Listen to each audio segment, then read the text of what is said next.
সেটা হচ্ছে মনসারাম লায়েক নাকি কালকে বিজেপিতে জয়েন করেছে। আমি বলছি এটা দল বদল নয়, মনসারাম অরিজিনালি বিজেপির লোক, তৃণমূলকে ধার দিয়েছিল, ফেরত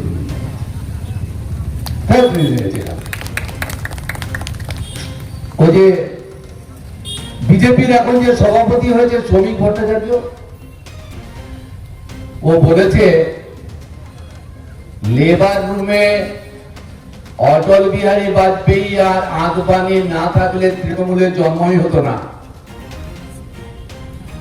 মানে যেখানে তৃণমূলের জন্ম হয়েছে সেই লেবার রুমে নাকি অটল বিহারী বাজপেয়ী এবং এলকে আদবানি ছিল। বাচ্চাটা ভূমিষ্ঠ হওয়ার সঙ্গে সঙ্গে বাজপেয়ীর কোলে দিয়েছে।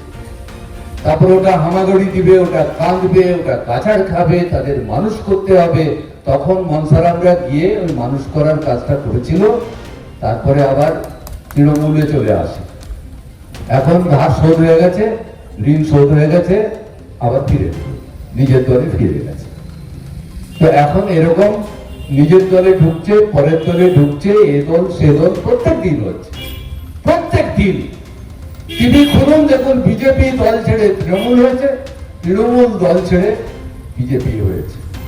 মামার বাড়ি আর পিসির বাড়ি, পিসির বাড়ি আম পাকলে পিসির বাড়ি চলে যায়, মামার বাড়িতে কাঁঠাল পাকলে মামার বাড়ি চলে যায়।